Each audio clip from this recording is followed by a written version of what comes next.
Hello students. चलिए आज हम कार्बोनेटेड कंपाउंड का नेक्स्ट लेक्चर स्टार्ट करने जा रहे हैं। और जैसा कि मैंने आपको प्रीवियस लेक्चर में बताया था कि आज के इस लेक्चर का आपका टॉपिक रहेगा कार्बन की वर्सेटाइल नेचर, और उसके साथ साथ हम कुछ अलोट्रॉप्स भी कार्बन के स्टडी करेंगे। तो यहाँ पर जो दोनों टॉपिक हैं, सबसे पहले तो इन टॉपिक्स के मीनिंग आपको क्लियर होने चाहिए। जैसे कि हमारा पहला टॉपिक है वर्सेटाइल नेचर ऑफ कार्बन।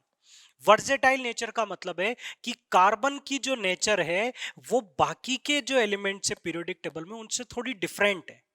जैसे कि मैं बात करूं कि कार्बन की जो पोजीशन है ना बच्चों पीरियोडिक टेबल में, वो थोड़ी इस तरह से आती है कि कार्बन एक ऐसा एलिमेंट है जो ज्यादातर एलिमेंट्स के साथ कंबाइन होने की टेंडेंसी रखता है। मतलब कार्बन इस तरफ के एलिमेंट्स अपने राइट साइड वाले एलिमेंट से भी अटैच होता है और अपने लेफ्ट साइड वाले एलिमेंट्स के साथ भी बॉन्ड बनाने की टेंडेंसी रखता है। और कार्बन जो अलग अलग एलिमेंट के साथ बॉन्ड बनाता है बच्चों, वो बॉन्ड काफी स्टेबल होते हैं इसलिए। और उनके अंदर कोवेलेंट नेचर भी ज्यादा होता है, क्योंकि कार्बन का इलेक्ट्रोनेगेटिविटी और इससे कंबाइन होने वाले एटम्स की इलेक्ट्रोनेगेटिविटी में बहुत ज्यादा डिफरेंस नहीं होता है। तो इसलिए कार्बन के ज्यादातर कंपाउंड नॉन पोलर भी होते हैं, अच्छे कोवेलेंट कंपाउंड होते हैं, ज्यादातर एलिमेंट्स के साथ कार्बन बॉन्ड बना सकता है।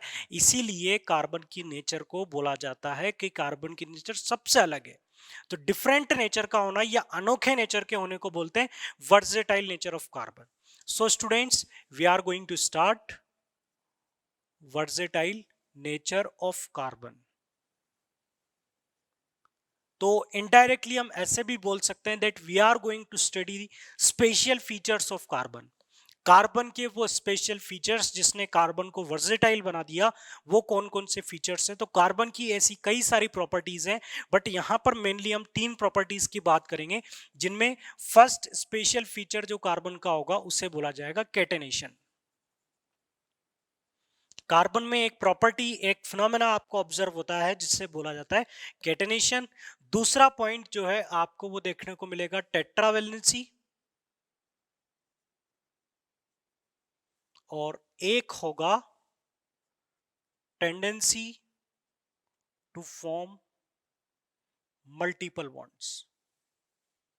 अब आप कोवेलेंट बॉन्डिंग पढ़ चुके हैं तो आप इस वर्सेटाइल नेचर को बहुत अच्छे से समझ सकते हैं, आप काफी अच्छे से समझ सकते हैं। सबसे पहले बात करते हैं कैटेनेशन का। कैटेनेशन का मीनिंग होता है बच्चों सेल्फ लिंकिंग। कैटेनेशन को अगर हम डिफाइन करें तो इसका मीनिंग होगा बच्चों सेल्फ लिंकिंग। सेल्फ लिंकिंग का मतलब होता है खुद से ही लिंक होना, खुद से ही अटैच होना। और कार्बन में ये टेंडेंसी सबसे ज्यादा मिलती है कि अगर कार्बन के सिंपल की बात करें तो कार्बन अपने जैसे ही दूसरे कार्बन एटम्स के साथ कनेक्ट होकर एक बड़ी से बड़ी चेन का फॉर्मेशन कर सकता है। अब कैटेनेशन कार्बन में सबसे ज्यादा क्यों है? सबसे पहले तो कैटेनेशन का मीनिंग आई थिंक आपको क्लियर हुआ होगा, इसको इस तरह से डिफाइन कर सकता हूं, tendency of atoms to unite with each other to form long chain।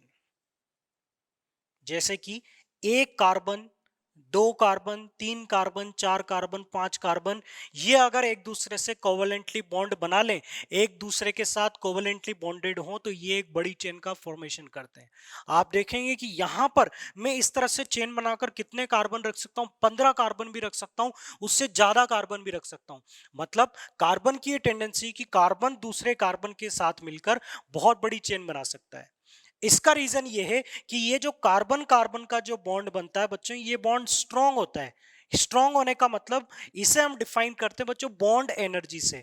Bond energy का मतलब है कि उस बॉन्ड को तोड़ने के लिए कितनी एनर्जी रिक्वायर्ड होती है। तो यहां पर इस बॉन्ड को तोड़ने के लिए बच्चों काफी ज्यादा एनर्जी रिक्वायर्ड होती है। इस बॉन्ड की स्ट्रेंथ बहुत ज्यादा होती है, बहुत स्ट्रॉन्ग अट्रैक्ट, बहुत स्ट्रांगली दोनों कार्बन एक दूसरे से बॉन्डेड होते हैं, इसलिए ये चेन टूटती नहीं है।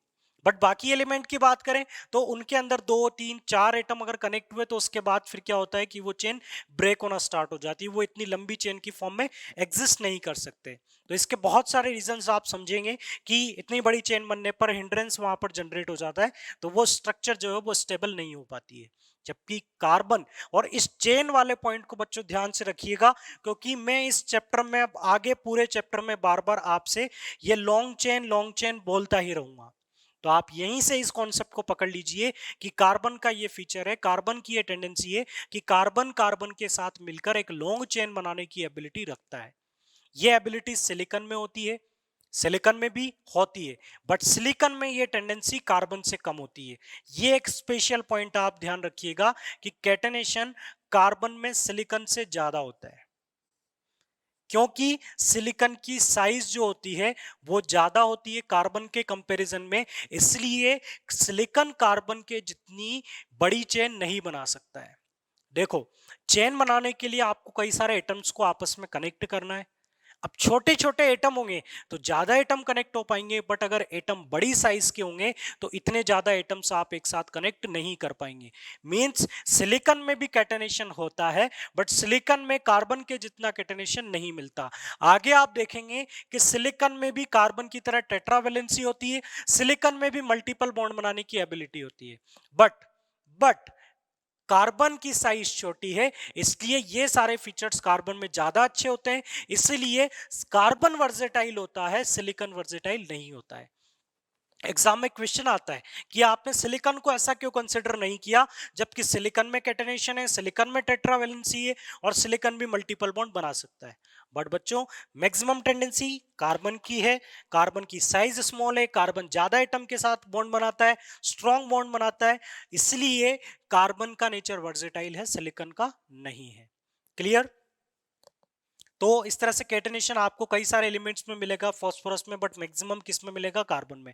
आई थिंक बच्चों आपको कैटेनेशन क्लियर हो गया। कैटेनेशन बहुत इंपॉर्टेंट है, इसे ध्यान दीजिएगा बच्चों, क्योंकि आगे बार बार कार्बन कार्बन कार्बन चेन की बात की जाएगी और चेन बनने का मतलब वहां पर कैटेनेशन का होना।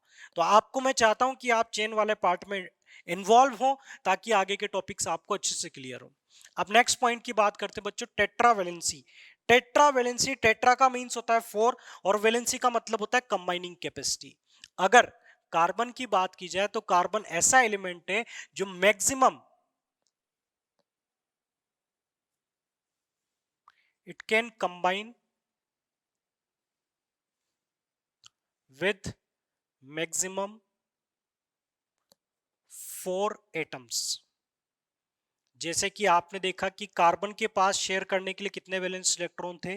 4। तो इसने अगर 4 हाइड्रोजन से अपना बॉन्ड बनाया तो आप देखेंगे कि CH4 डायरेक्ट में स्ट्रक्चर बना देता हूं, तो CH4 में आपने देखा कि एक कार्बन ने कितने बॉन्ड बनाए? 4 बॉन्ड बनाए। मैक्सिमम कितने बॉन्ड बना पा रहा है? ये 4 बॉन्ड बना पा रहा है। तो टेट्रावेलेंसी मतलब 4 बॉन्ड बनाने की एबिलिटी होती है एक ही साथ में।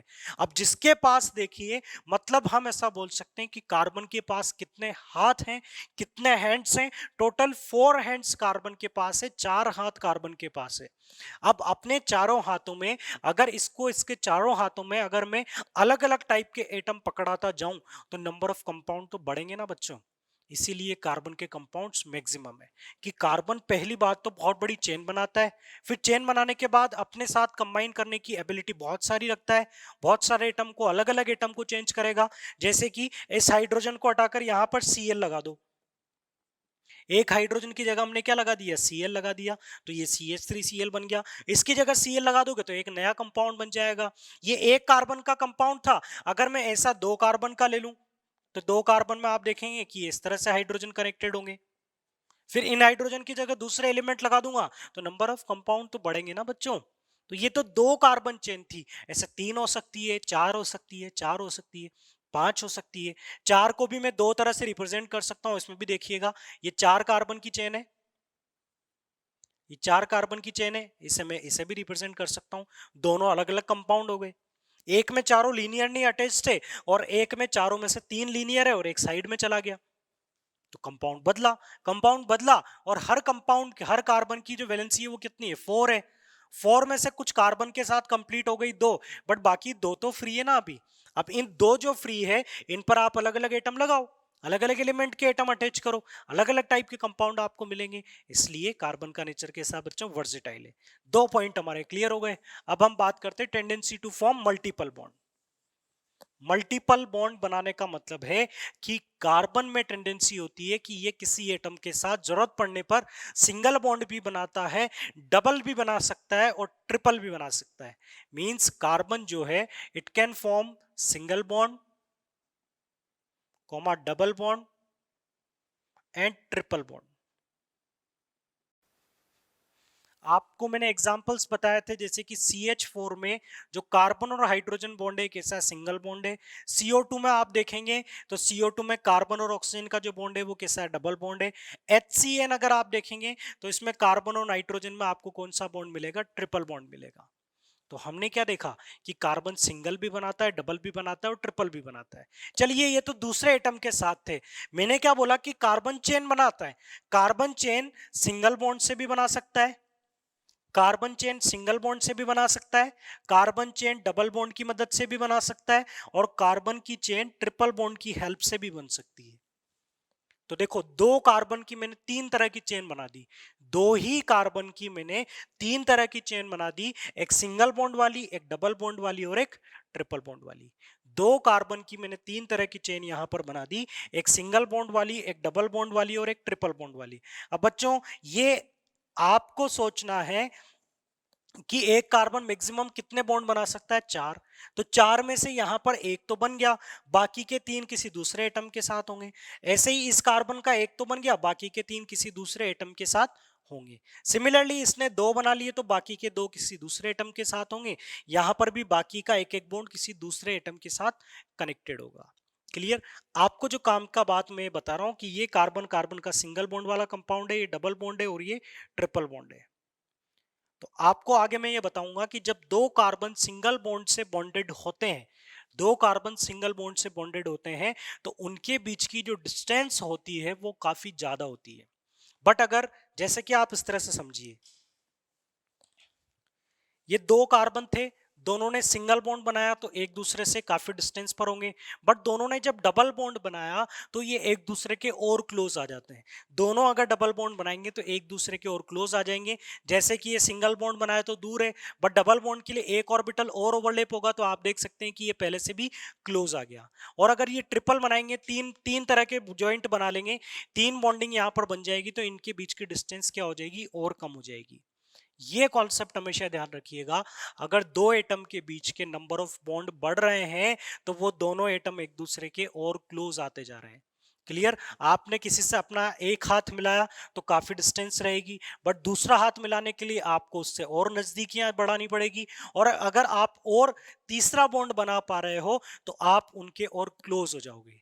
मींस अगर दो एटम के बीच में नंबर ऑफ बॉन्ड बढ़ रहे हैं तो उनके बीच की जो डिस्टेंस है वो क्या होती जाएगी, कम होती चली जाएगी। और दो एटम के बीच की डिस्टेंस को बच्चों क्या बोला जाता है, इसे बोला जाता है बॉन्ड लेंथ। तो यहां पर दो कार्बन के बीच की जो डिस्टेंस होगी बच्चों, ये होती है बॉन्ड लेंथ।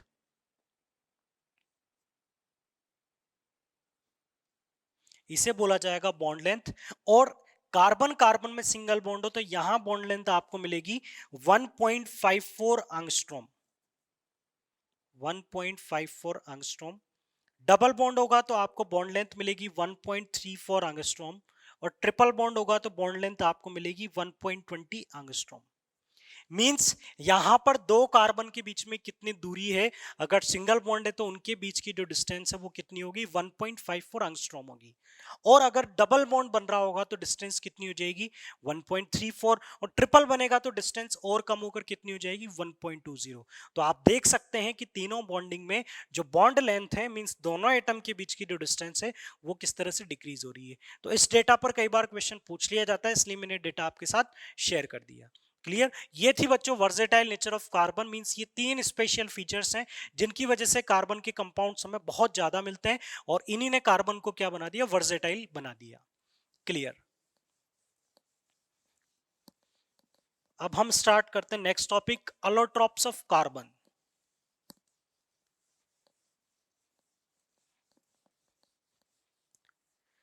तो एलोट्रॉप्स ऑफ कार्बन स्टार्ट करने से पहले हम ये जानने की कोशिश करेंगे कि एलोट्रॉप्स क्या होते हैं। एलोट्रॉप्स क्या होते हैं और एलोट्रॉप्स को क्लासिफाई करेंगे। तो पहले हम ये जान लेते हैं कि एलोट्रॉप्स क्या होते हैं। तो बच्चों, एलोट्रॉप्स होती हैं एक ही एलिमेंट की डिफरेंट डिफरेंट फॉर्म होती है। एक ही एलिमेंट की एटम की डिफरेंट डिफरेंट फॉर्म होती है। जैसे कि या हम मैं आपको डेफिनेशन बताने के बजाय कार्बन की एक इंफॉर्मेशन शेयर करूं, आपने कई जगह पर नाम सुना है कई सारे चैप्टर्स में कि डायमंड है, ग्रेफाइट है, कोल है, चारकोल है। तो बच्चों ये सब कार्बन ही तो है, ये सब कार्बन ही है, बट सब ये कार्बन की अलग अलग फॉर्म है। ठीक है, अलग अलग फॉर्म कैसे है कि इन सबके अंदर जो कार्बन के एटम्स का अरेंजमेंट है वो सबके अंदर डिफरेंट डिफरेंट है। जैसे कि डायमंड लिया, ग्रेफाइट लिया, या आप ले लें फुलरीन, या आप ले लें कोल या चारकोल, सबके अंदर जो कॉन्स्टिट्यूएंट कार्बन एटम है उसका अरेंजमेंट सब में अलग अलग है। इसीलिए इन सबको क्या बोला जाएगा, अलोट्रोप्स ऑफ कार्बन। और इनकी प्रॉपर्टीज क्या होंगी बच्चों, बिल्कुल अलग अलग होंगी। तो एलोट्रोप्स को आप इस तरह से डिफाइन कर सकते हैं,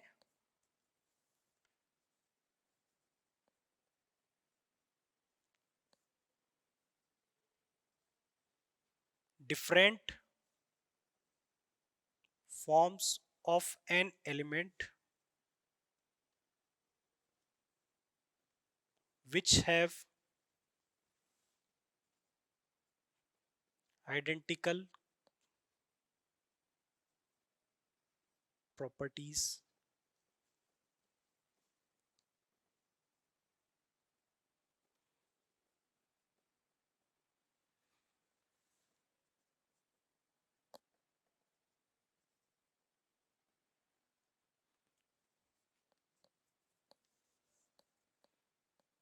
because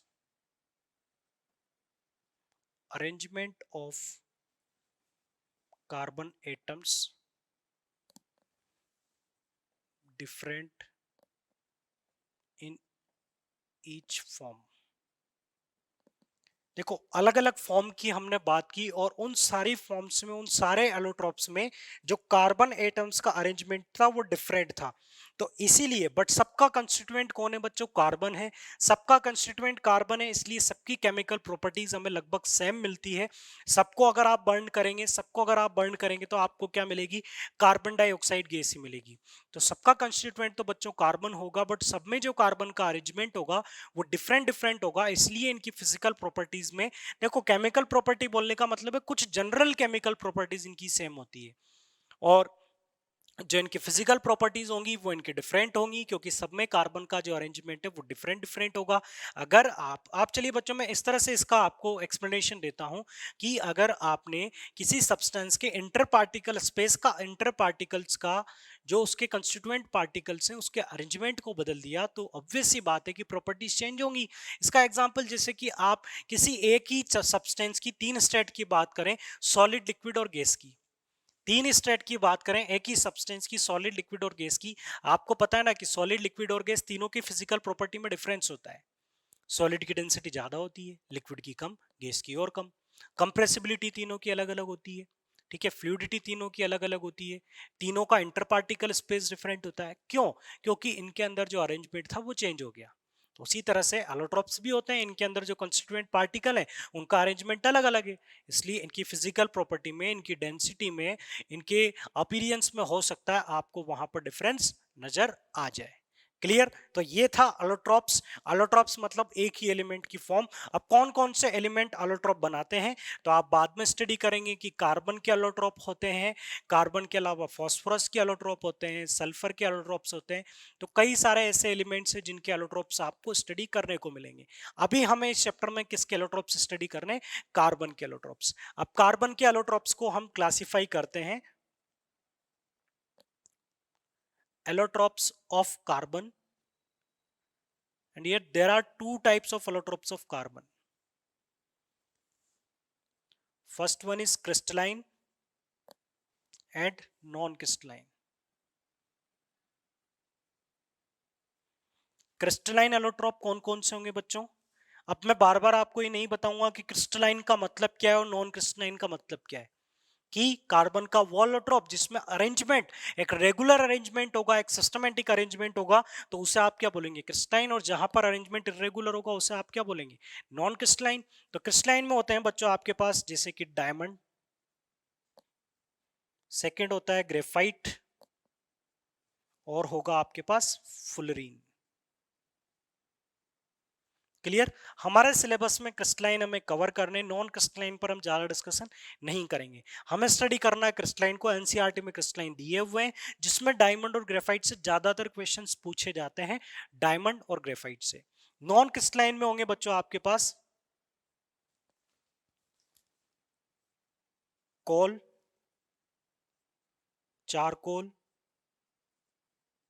लैंप ब्लैक। देखो लैंप ब्लैक क्या होता है, जब कोई लैंप या कोई चिमनी जल रही होती है तो एक ब्लैक कलर का पाउडर वहां से निकलता है जिसे ब्लैक सूट बोलते हैं, और वो जब कलेक्ट हो जाता है तो उसी को क्या बोलते हैं, लैंप ब्लैक बोलते हैं। चारकोल और कोल आपको पता है, चारकोल में भी तीन वैरायटी हो सकती है आपके पास। It may be animal charcoal,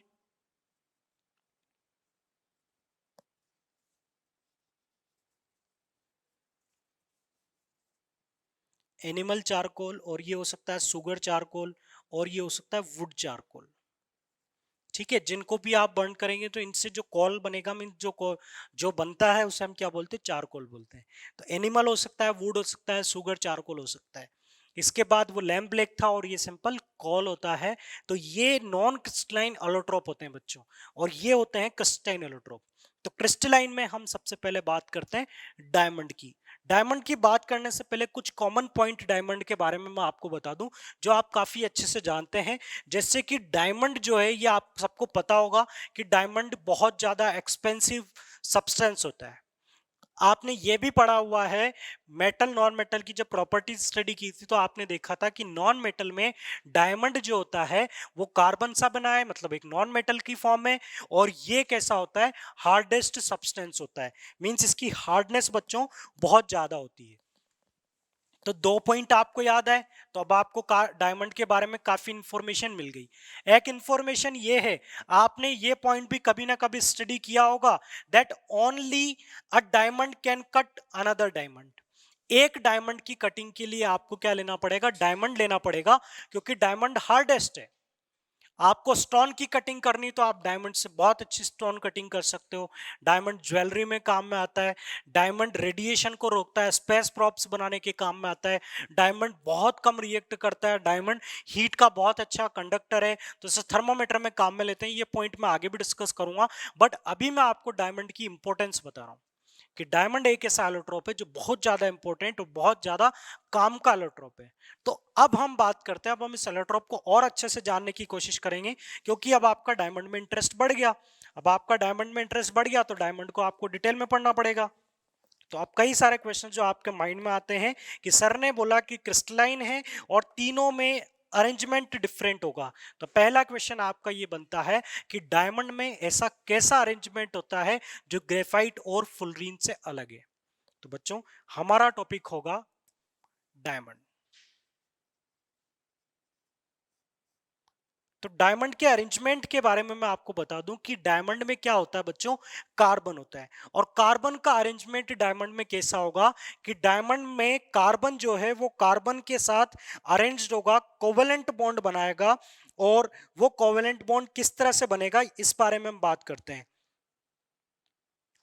तो इसमें आप देखिएगा कि इन डायमंड जो हर एक कार्बन होगा, each carbon atom bonded with four other carbon atoms by strong covalent bond। ठीक है, डायमंड के अंदर एक कार्बन जो है वो चार दूसरे कार्बन्स के साथ कोवेलेंट बॉन्ड के साथ स्ट्रांगली बॉन्डेड होता है। जैसे कि हम बात करें, ये आपका एक कार्बन है, ये बाकी के बचे हुए कार्बन के साथ जो चार अलग अलग कार्बन हैं उनके साथ देखिए बच्चों, ये इसने क्या बनाया हुआ है, कोवेलेंट बॉन्ड बनाया हुआ है। तो इस यूनिट को बच्चों क्या बोला जा सकता है, ये जो यूनिट आपके सामने बनी हुई है इसे बोला जाता है बच्चों टेट्राहेड्रल यूनिट।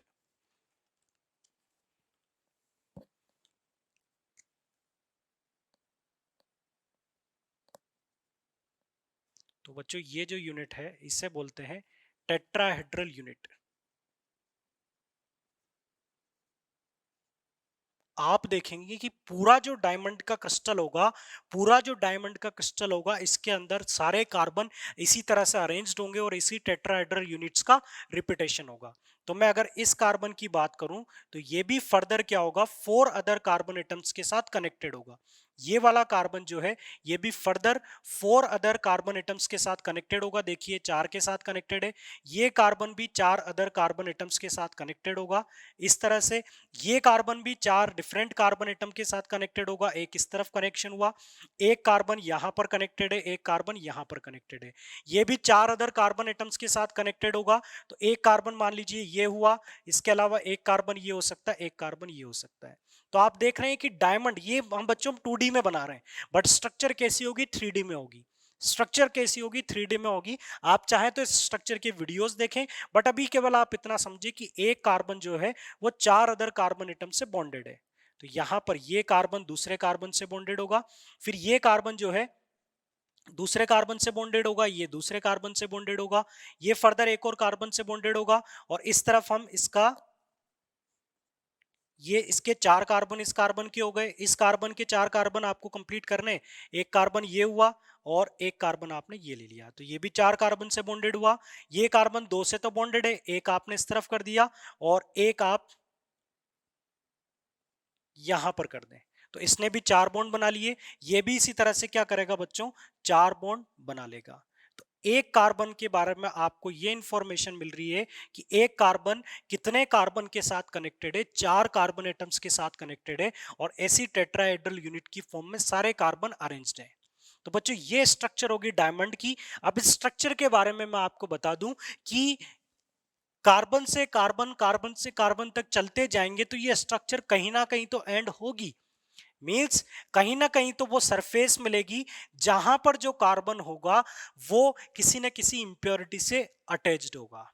तो आगे आपको बताया जाएगा कि इसी वजह से जो डायमंड होगा इसे प्योरेस्ट फॉर्म या प्योरेस्ट एलोट्रोप नहीं बोला जाएगा। मैं आगे आपको जब अदर एलोट्रोप्स बताऊंगा तो आपको इन स्ट्रक्चर में डिफरेंस भी बता दूंगा। अभी आप केवल इतना समझें कि डायमंड के अंदर एक कार्बन 4 कार्बन से अटैच्ड होता है, और ये जो मैनर है बच्चों, ये टेट्राहेड्रल अरेंजमेंट सारे कार्बन का इसी तरह से होता है। और सारे कार्बन्स के बीच में जो बॉन्ड आपने देखा ये कैसा है, स्ट्रॉन्ग कोवेलेंट बॉन्ड है। और आप ये भी देख रहे हैं कि यहां पर किसी भी तरह का इलेक्ट्रॉन फ्री नहीं है। तो यहां पर एक कार्बन 4 कार्बन एटम से बॉन्डेड है, तो सेकंड पॉइंट हम ये बोल सकते हैं, no free electrons are available. इसलिए आप बोल सकते हैं so it is very hard and less reactive. देखो किसी के पास ना तो फ्री इलेक्ट्रॉन है, इसकी जो बॉन्डिंग है सारी बॉन्डिंग कैसी है, कोवेलेंटली बॉन्डेड है, स्ट्रॉन्ग बॉन्ड बने हुए हैं, सारे कार्बन पूरी तरह से सेटिस्फाइड है। तो फिर डायमंड का आसानी से रिएक्ट करना पॉसिबल नहीं है, और डायमंड का सॉफ्ट होना भी पॉसिबल नहीं है। सॉफ्ट कब होगा, जब इसके बीच के जो बॉन्ड होंगे वो वीक होंगे, बट यहाँ तो सारे बॉन्ड कोवेलेंट बॉन्ड है। तो फिर आप इन एटम्स को प्रेस नहीं कर सकते, इससे आप कंप्रेस नहीं कर सकते, मीन्स ये कैसा होगा, हार्डेस्ट सब्सटेंस होगा। तो ये थी बच्चों डायमंड की स्ट्रक्चर को लेकर पॉइंट। तो बच्चों ये पॉइंट था स्ट्रक्चर को लेकर। आप इसे पढ़े, रिवाइज करते रहें और प्रैक्टिस करें स्ट्रक्चर बनाने की। सिंपल ये स्ट्रक्चर थोड़ी आपको इतने अच्छे से फील नहीं हो पा रही होगी, आप किसी वीडियो में या किसी अच्छी इमेज में स्ट्रक्चर देखेंगे तो आपको क्लियर हो जाएगी, बट केवल आप इतना समझे कि एक कार्बन 4 कार्बन से बॉन्डेड है। अब आगे हम बात करते हैं डायमंड की फिजिकल प्रॉपर्टीज की। फिजिकल प्रॉपर्टी का मतलब कि इसका मेल्टिंग पॉइंट, आगे बात की जाए इसकी इलेक्ट्रिकल कंडक्टिविटी की, थर्मल कंडक्टिविटी की, इसकी डेंसिटी की, और भी जो डायमंड में स्पेशल प्रॉपर्टीज होती हैं उनकी हम बात करेंगे। तो इस टॉपिक को हम यहीं पर कंप्लीट कर लेते हैं। फिजिकल प्रॉपर्टीज या प्रॉपर्टीज ऑफ डायमंड। ठीक है, हम केवल प्रॉपर्टीज जिसमें कोई केमिकल पॉइंट भी मिलेगा तो उससे भी हम डिस्कस कर लेंगे, इसलिए ये होंगी प्रॉपर्टीज ऑफ डायमंड। सबसे पहले बात करें इसकी डेंसिटी की, तो इसकी जो डेंसिटी होती है बच्चों ये हाई होती है। और कितनी डेंसिटी होती है इसकी, 3.51 ग्राम पर ml। तो पैकिंग मतलब काफी क्लोज पैकिंग है, एटम्स कई सारे हैं एक पैकिंग के अंदर, इसलिए इसकी डेंसिटी कैसी होगी, हाई होगी। और कितनी होगी, 3.51 ग्राम पर सेंटीमीटर क्यूब। दूसरा पॉइंट, हाई रिफ्रैक्टिव इंडेक्स। इसकी जो रिफ्रैक्टिव इंडेक्स होती है बच्चों, वो काफी ज्यादा होती है, बहुत हाई होती है, इसलिए डायमंड में रिफ्रैक्शन ज्यादा होता है और इसीलिए डायमंड आपको कैसा अपीयर होता है, लस्ट्रस अपीयर होता है नेचर में। ठीक है, इसीलिए डायमंड कैसा होता है, lustrous in nature, high refractive index, so it is lustrous in nature. इसकी रिफ्रैक्टिव इंडेक्स भी मैं आपको बता दूं, इसकी रिफ्रैक्टिव इंडेक्स होती है 2.45। डाटा इतना इंपॉर्टेंट नहीं है, आप चाहे तो स्टडी करें, अदरवाइज कोई जरूरत नहीं है। आपको केवल ये पता हो कि डायमंड की रिफ्रैक्टिव इंडेक्स ज्यादा है। डायमंड में मेटल की तरह लस्टर होने की प्रॉपर्टी नहीं है, डायमंड की जो रिफ्रैक्टिव इंडेक्स ज्यादा है, इसमें लाइट का रिफ्रैक्शन होता है, इसलिए ये आपको थोड़ा शाइन करता हुआ नजर आता है। इसकी डेंसिटी हाई है। नेक्स्ट पॉइंट जो मैं पहले भी आपको बता चुका हूं, डायमंड जो है हार्डेस्ट सब्सटेंस है, इतना ज्यादा हार्ड है कि एक डायमंड को केवल दूसरा डायमंड ही कट कर सकता है। एक डायमंड की कटिंग आप एक डायमंड पर स्क्रैच बनाने के लिए डायमंड की ही मदद लोगे। तो डायमंड कैसा होता है, हार्डेस्ट सब्सटेंस होता है। इसके बाद हम बात करें bad conductor of electricity and good conductor of heat. तो बच्चों दो अलग अलग पॉइंट और दोनों क्लेश हो रहे हैं।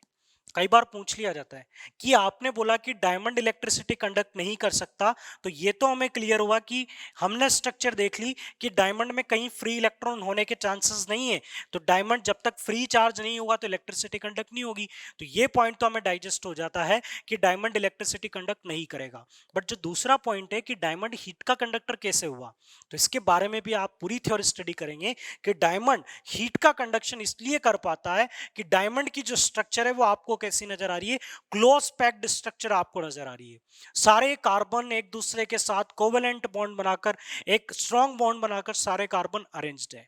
अब जैसे ही अगर हम इसे हीट सप्लाई करेंगे तो एटम्स में वाइब्रेशन स्टार्ट होगा और ये सब एक दूसरे से बहुत ज्यादा स्ट्रांगली बॉन्डेड है, तो जो वाइब्रेशन होंगे उन वाइब्रेशंस के थ्रू हीट जो है वो फर्दर ट्रांसफर हो सकती है, इसलिए ये हीट को कंडक्ट कर सकता है। तो हीट को कंडक्ट करने का रीजन है इसकी स्ट्रक्चर, इसकी क्लोज पैक्ड स्ट्रक्चर इसके लिए रेस्पॉन्सिबल है कि डायमंड हीट का कंडक्शन कर पाएगा।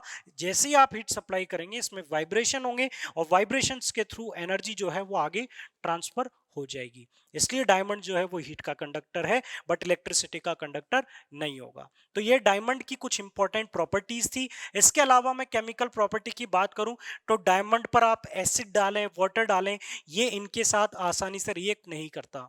डायमंड जो है एक फ्लोरीन के साथ रिएक्ट कर सकता है, वो भी वेरी हाई टेम्परेचर पर। जब कार्बन फ्लोरीन के साथ रिएक्ट करेगा, क्योंकि फ्लोरीन बहुत ही ज्यादा इलेक्ट्रोनेगेटिव एलिमेंट है, तो आप पढ़ेंगे कि कार्बन फ्लोरीन के साथ रिएक्ट करके CF4 बना सकता है, डायमंड CF4 बना सकता है। बट यहां पर जो टेम्परेचर होगा ये बहुत ज्यादा होगा बच्चों, वेरी हाई टेम्परेचर होगा। तो ये एक प्रॉपर्टी, अदरवाइज डायमंड जो है वो केमिकली किसी से रिएक्ट नहीं करेगा। डायमंड को बर्न करने के लिए, इसे जलाने के लिए भी हमें कितना टेम्परेचर चाहिए, 900 डिग्री सेल्सियस टेम्परेचर चाहिए। अब कार्बन डायमंड का जो सिंबल है ये भी बच्चों आपको यहाँ पर बता देता हूं। अगर आपको डायमंड को सिंबॉलिक फॉर्म में रिप्रेजेंट करना है तो इसके लिए भी आप सिंबल क्या लिखेंगे, सी ही लिखेंगे, कार्बन ही लिखेंगे। तो ये डायमंड का सिंबल होगा। और डायमंड को अगर आप बर्न कर पाते हैं तो ये जलकर आपको क्या देगा, कार्बन एयर की प्रेजेंस में बर्न होगा तो कौन सी गैस लिबरेट होगी, CO2 गैस। कार्बन से कौन सी गैस लिबरेट होगी, CO2 गैस। तो ये डायमंड की प्रॉपर्टीज थी, डायमंड की स्ट्रक्चर थी। इसे आप अच्छे से नोट करें, चाहे तो आप इसका स्क्रीनशॉट ले लें। फिर हम बात करते हैं डायमंड के यूजेस की, जो मैं आपको स्टार्टिंग में बता चुका था कि डायमंड के यूजेस क्या होंगे। तो आपने देखा होगा कि डायमंड को ज्वेलरी में काम में लिया जाता है, used in jewellery. Second, diamond used for cutting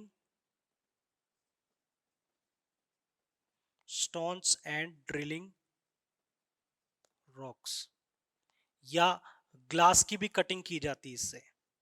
तो ग्लास या पत्थर या इनकी कटिंग के लिए हम किसको लेते हैं, डायमंड कटर काम में लिए जाते हैं। ड्रिलिंग के लिए हम किसे लेते हैं, डायमंड को काम में लेते हैं। ठीक है, तीसरा पॉइंट, स्पेस प्रॉप्स बनाने के लिए। ठीक है, जो स्पेस प्रॉप्स हैं या जो स्पेस प्रॉप्स की जो विंडोज होती हैं वो किसकी बनाई जाती हैं, विंडोज बनाई जाती है डायमंड की, क्योंकि ये डायमंड की एबिलिटी होती है, ability of diamond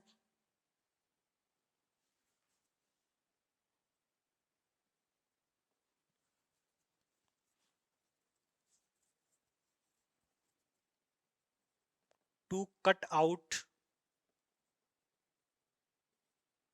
harmful radiation. Means diamond जो है वो हार्मफुल रेडिएशन को कट करने की टेंडेंसी रखता है, उन्हें ब्लॉक करने की टेंडेंसी रखता है। ये एक अच्छी डायमंड की प्रॉपर्टी होती है। इसके अलावा डायमंड नाइफ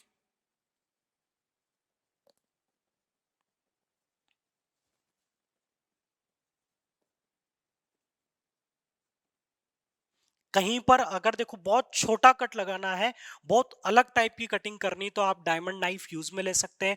और डायमंड आसानी से केमिकली रिएक्ट भी नहीं कर सकता, इसलिए जो सर्जन्स होते हैं वो अदर नाइफ के कंपैरिजन में डायमंड के नाइफ को प्रेफर करते हैं कि ये बॉडी के अंदर किसी भी तरह का इन्फेक्शन नहीं जनरेट करेंगे, केमिकली रिएक्ट नहीं करेंगे। साथ ही साथ इनकी जो कटिंग होगी वो अदर नाइफ के कंपैरिजन में इनकी कटिंग अलग होगी, क्योंकि डायमंड की जो कटिंग करने की एबिलिटी वो डिफरेंट है। बारीक कटिंग हम डायमंड से कर सकते हैं। इसके अलावा डायमंड जो है used in high precision thermometers.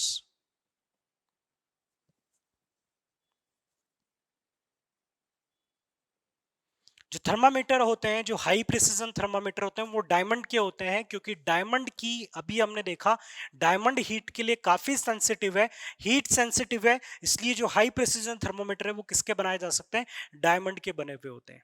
तो ये डायमंड की कुछ कॉमन यूजेस थे जो मैंने आप लोगों के साथ शेयर किए, जिनमें से कुछ यूजेस आपको पता थे, कुछ यूजेस अब आपको फिर से समझने होंगे कि सर्जरी के लिए डायमंड नाइफ को क्यों यूज में लिया जा रहा है, क्योंकि इनकी कटिंग जो है वो काफी थिन होती, काफी डिफरेंट, काफी स्पेसिफिक कटिंग आप डायमंड नाइफ से कर सकते हैं। सर्जरी के लिए इसे यूज में लिया जा सकता है थर्मोमीटर में, क्योंकि हीट सेंसिटिव है। और डायमंड कटिंग के लिए, ड्रिलिंग के लिए काम में लिया जा सकता है। हार्मफुल रेडिएशन को ब्लॉक करने के लिए भी डायमंड को काम में लिया जा सकता है। तो ये हमारा एक अलोट्रोप कंप्लीट हुआ, डायमंड।